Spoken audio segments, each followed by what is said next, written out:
أهلا وسهلا ومرحبا، عدنا والعود أحمد، ولا يحلو الكلام إلا بذكر الحبيب محمد. اللهم صل وسلم وبارك على سيدنا محمد، صلاة لا تعد ولا ترد ولا يعلم بفضائلها أحد. ازيكم حبيباتي؟ يا رب تكون كلكم بخير وصحة وعافية وستر وراحة بال يا رب. روتين نشاط إن شاء الله. اللي متأخرة زي حالاتي في غسيل البطاطين، النهاردة غسيل بطاطين يا بنات. وهحكي لكم برضو عن السلام النفسي وقصة بسيطة كده حصلت لي، فأتمنى من الله أن تعم الفائدة لي ولكم، وفضلا وليس أمرا. يعني اللي ما اشتركش في القناة يشرفني بالاشتراك إن أعجبكم محتواي، يعني وإن ما أعجبكوش دعوة حلوة ولكم بالمثل. وما تنسوش يا بنات اللايك، فهذا يعني يرفع الفيديو عشان يتشاف. والله المستعان على كل حال. بسم الله الرحمن الرحيم، نبدأ. طبعا يا بنات زي ما شفتوا الدنيا تضرب تقلب عادي، مش مهم ولا في أي حاجة خالص. اللهم صل وسلم وبارك على سيدنا محمد. أهم حاجة تفطري وتشربي الشاي. وعلى فكرة يا بنات أنا بدأت أشرب الشاي بدون سكر بفضل الله يعني. الغسالة هتشتغل معناه بفضل الله طاقة وقوة وباور في البيت. فعشان تعملي مصلحة يا بنات ابدأي بالغسيل، ابدأي شغلي الغسالة كده كأن واحدة، يعني فضل من الله ونعمة، فضل كبير والله من ربنا إن الغسالة بتشتغل. وإحنا بنقضي مصالحنا. اللهم لك الحمد ولك الشكر على كل حال. ابدأي يا بنات بالمهمة الصعبة اللي هي مستصعبينها، يعني شايفين المكان يضرب يقلب، بس أنا ما بدأتش بالمواعين ولا الترتيب ولا أي شيء. بدأت يا بنات بغسيل البطاطين. أول حاجة يا بنات عندي بطانية بتاع الولاد، كانت مركونة طبعا من فترة كبيرة، فهبدأ بيها ألينها. وأنا عاملة لها مسحوق يا بنات لغسيل البطاطين، مسحوق عادي، اللي هو المسحوق العادي اللي بنشتريه بالكيلو ده. وجايبة عليه أوكسي. معلش يا خديجة خلينا نسجل. وجايبة عليه أوكسي يا بنات، ريحته حلوة، ومخلطاهم مع بعض. وهحط برضو كلور، محدش يقول الكلور بيغير لون هو بطانية الولاد لازم كلور. فالله المستعان على كل حال. هيتنقعوا نقعة حلوة، هتتنقع البطانية في المية دي نقعة حلوة. وفي هذه الأثناء هاخد المكنسة وأنزل على البيت. والله يا بنات بفضل الله خليته يبرق والله العظيم. كان محتاج، وأنا كنت محتاجة أشم ريحة النظافة في البيت. اللهم صل وسلم وبارك على سيدنا محمد، صلاة لا تعد ولا ترد ولا يعلم بفضائلها أحد. السلام النفسي يا بنات وإن نوصل له إزاي، خاصة في الظروف اللي احنا فيها والمطحنة اللي احنا فيها. اللهم صل وسلم وبارك على سيدنا محمد. اسمعي من اختك بقى من قلب الحدث ومن قلب المطحنة اللي احنا فيها دي. اول شيء يا بنات قللي توقعاتك في كل اللي حواليكي. قللي توقعاتك في الولاد، قللي توقعاتك في الزوج، قللي توقعاتك في الصحبة، قللي توقعاتك في كل شيء. توقعي الأسوأ مش السيء، الأسوأ. صلوا على رسول الله. انا لما اقلل توقعاتي واعرف ان زميلتي دي مش هتتصل عليا وانا تعبانه، مش اني هلوم عليها ولا شيء، بس انا مش كمان ان انا يعني هعمل فيها معروف، انا بعمل في نفسي معروف. هعمل في نفسي معروف ليه؟ لاني انا بخفف الضغط عن نفسي، بخفف التفكير عن مخي. ما بخليش فكري على طول شغال، دي ما عملتش، دي عملت، دي ما سوت لي، دي قالت لي دي. انا مقلله توقعاتي، وعايزه اقول لك وازيدك من الشعر بيت، ما عنديش 0% فضول اعرف شيء عن اي حد. أنا مكتفية بذاتي، يكفيني ذاتي. يعني أنا لو قعدت أفكر وأفنط في نفسي وفي حاجتي وفي ولادي وفي بيتي وفي شغلي وفي اللي ورايا وفي اللي قدامي، يكفيني ذلك. أنا يا دوبك أقضي نفسي، لما أقضي نفسي أبقى لا قبلي ولا بعدي.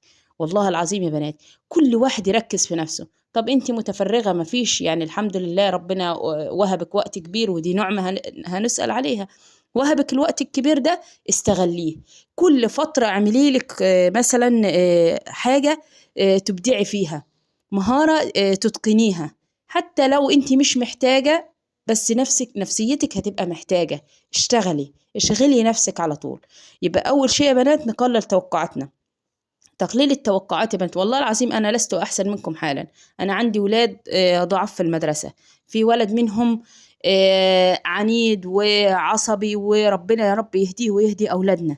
فأنا على طول بحاول أدرس وأقرأ وبتعصب وأتنرفز وأبكي وأزعق معاه، وبعد كده نتصاحب ولكن لازم أنتي تشغلي نفسك بإيه؟ بإنك تفكري تطوري من نفسك. لا طيب، أنا مثلا ابني ده هقعد مثلا اعتقد مثلا ان هو مثلا في السنه دي مثلا او في كده، اللهم امين يا رب ان هو يطلع من الاوائل، بس انا مقلله توقعاتي، انا عايزاه بس يعدي. انا عايزاه يعدي وعايزاه مش عايزاه بس يعدي، عايزاه يعرف قيمه العلم، لان هو ايه مش حاطط في دماغه التعليم. هو طبعه كده، هو فكره كده مختلف. تمام. فانا بقى بحاول ابص على النقاط الايجابيه فيه، ولو اني مش لاقيه كتير يعني. اللهم اصلح حاله يا رب. ادعوا له يا بنات، ادعوا له ربنا يهديه يا رب ويصلح حاله. فاللهم صل وسلم وبارك على سيدنا محمد. انا مقلله توقعاتي. في واحده مكاني بقى تحط ابنها ده، انا بقول لكم انا مسكت المكنسه وهدخل على البيت، قوه يلا ونشاط، يلا انجزي واسمعيني. اللهم صل وسلم وبارك على سيدنا محمد. وفضلا وليس امرا ان وصلت لحد هنا في الفيديو، ارفعوا الفيديو بلايك يا بنات، ودعوه حلوه لكم بالمثل. وهتكمل الفيديو معاكم خديجه، هي اللي هتكمل غسيل البطانيه. اللهم صل وسلم وبارك على سيدنا محمد. واحدة غيري هتحط ابنها ده اللي هو لو ابنها زي ابني ده، هتحطه قدامها وتزعق بقى، ده مش نافع، ده مش عامل، ده مش، لا انا وديناه لنادي وعنده مثلا ما شاء الله مهارة في كرة معينة، في لعبة معينة كده، طورنا نميناه في حتة معينة. خلاص يعني هو التعليم مش آخر الدنيا. وبعدين يعني الواحد سبحان الله كل ده رزق، يعني سبحان الله وفي السماء رزقكم وما توعدون. اللي هو ربنا كاتبه له هياخده. كل حاجة عندنا في الأرض يا بنات، كل حاجة ربنا حطها لنا في الأرض إلا الرزق. الرزق ده خلاه في السماء. فأنا ما تعيبش نفسي الحاجة في إيد ربنا، أنا آخد بالأسباب. يعني في سورة الكهف، فاتبع سببا ثم اتبع سببا اتبع سببا، يعني ناخد بالأسباب، إحنا مأمورين بالأخذ بالأسباب، لكن النتيجة بقى دي بتاعت ربنا.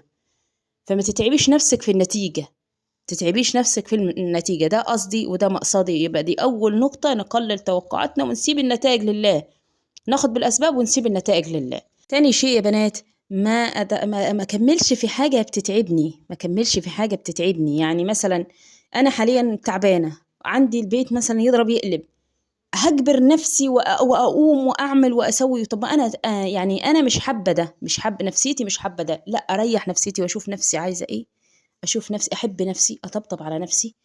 وفي الوقت اللي انا مرتاحه فيه صدقيني والله والله انك هتقدري تنجزي في وقت نفسيتك ما تكون مرتاحه، اضعاف مضاعفه في الوقت اللي هتجبري نفسك فيه انك تعملي ايه، فعل معين. يبقى ما تجبريش نفسك على اي شيء، على صحبه سامه انت مصاحباها ازياكي كل شويه تعب، كل شويه مشاكل، كل شويه شكوى، يا ستي بناقص. طبعا في ناس تقول لي والزوج يعينك ربنا.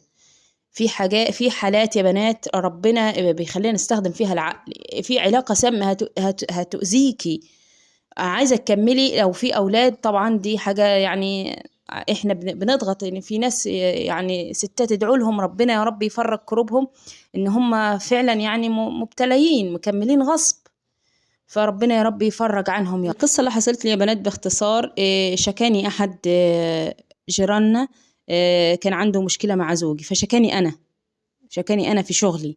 فطبعا عندما سمع والدي رحمة الله عليه إزاي بقى يجيب سيرة بنتنا، وده برضه يا بنات عندنا عيب، يعني عندنا عيب.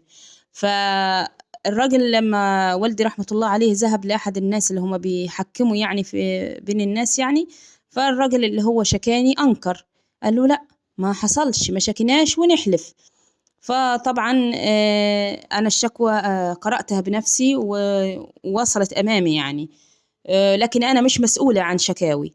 فطلبت من أحد أصدقائي إن هي تديني صورة على الموبايل، لأني أخي وأبي في جلسة عرفية، والرجل بينكر إن هو شكاني، فأنا بس عايزاه بس الرجل المحكم هيبص في التليفون، مش هنطلع الورقة ولا هنثبت ولا أي حد هيعرف إن هي من هذه الجهة، هيبص في التليفون لأن حقي هيضيع يعني. تمام.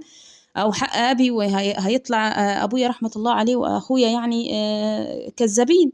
فطبعا ايه، زميلتي تهربت مني في الكلام وكده، والى ان انتهت الجلسة. يعني فضلت ارن عليها من اول الجلسة لاخرها، والجلسة موجودة، واخي يقول لي فين طيب الصورة يا بنتي، ده هم طلبوا مننا صورة الشكوى. وزميلتي ايه، رفضت ان تعطيني هذه الشكوى.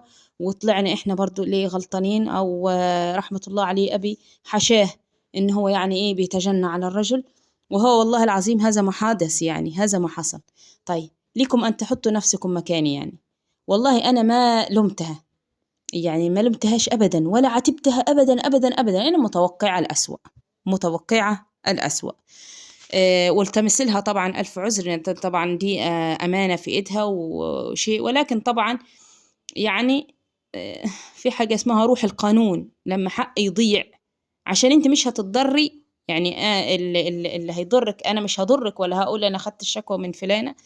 ولكن طبعا انا التمس لها الف عذر، هي تحب شغلها وتحب تتقنه، وربنا يا رب يصلح حالها وحالنا يا رب، اللهم امين.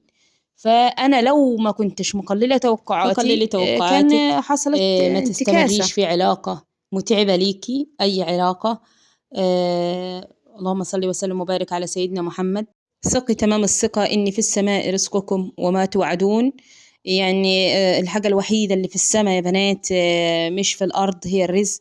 فكل حاجة حصلنا رزق، الخير اللي بيجينا رزق، الابن النجح رزق، أي شيء تتمنيه ويحصل هذا رزق. فالرزق يا بنات في إيد ربنا في السماء. فحتى لما نزلت الآية دي اللي هي فورب السماء والأرض إنه لحق مثل ما إنكم تنطقون. قال الأعرابي من الذي أغضب رب السماء والأرض حتى يحلف أو حتى يقسم. فإيه يا بنات، فاللهم صل وسلم وبارك على سيدنا محمد. آه، الحياة جميلة يا بنات.